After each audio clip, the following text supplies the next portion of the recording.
حضرت علی رضی اللہ عنہ سے مروی ہے کہ ایک مرتبہ نبی صلی اللہ علیہ وآلہ وسلم نے مجھ سے فرمایا کہ کیا میں تمہیں ایسے کلمات نہ سکھا دوں کہ جب تم انہیں زبان سے ادا کر لو تو تمہارے گناہ معاف کر دیے جائیں، حالانکہ تمہارے گناہ معاف ہو چکے۔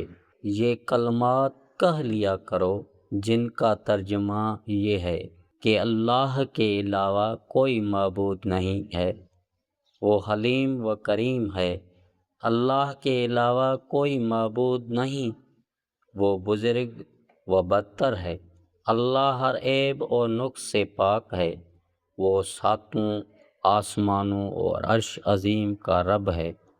تمام تعریفیں اس اللہ کے لیے ہیں جو تمام جہانوں کا پالنے والا ہے۔ حضرت علی رضی اللہ عنہ سے مروی ہے کہ رسول اللہ صلی اللہ علیہ وآلہ وسلم کا سر مبارک بڑا، آنکھیں موٹی موٹی، پلکیں لمبی لمبی، آنکھوں میں سرخی کے ڈوری، گھنی داڑھی، کھلتا ہوا رنگ اور چلنے کی کیفیت ایسی تھی کہ آپ صلی اللہ علیہ وآلہ وسلم قدم جما کر چھوٹے چھوٹے تیز رفتار قدموں سے چلتے تھے۔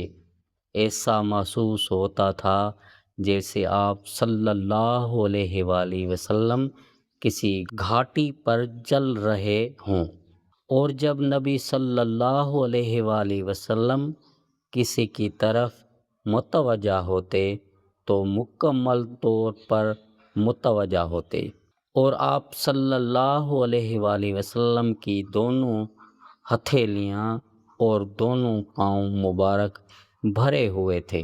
حضرت علی رضی اللہ عنہ سے مروی ہے کہ ایک مرتبہ حضرت فاطمہ رضی اللہ عنہا نبی صلی اللہ علیہ وآلہ وسلم کی خدمت میں خادم کی درخواست لے کر آئیں۔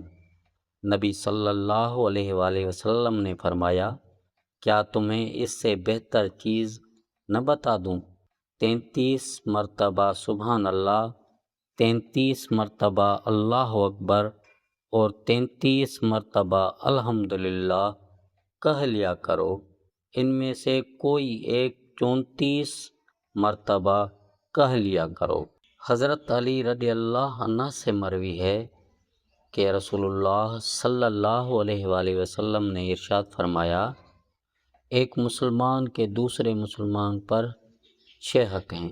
جب ملاقات ہو تو سلام کرے، جب چھینکے تو جواب دے، جب بیمار ہو تو عیادت کرے، جب دعوت دے تو قبول کرے، جب فوت ہو جائے تو جنازے میں شرکت کرے، اپنے لیے جو پسند کرتا ہے اس کے لیے بھی وہی پسند کرے، اور اس کی غیر موجودگی میں اس کا خیر خواہ رہے۔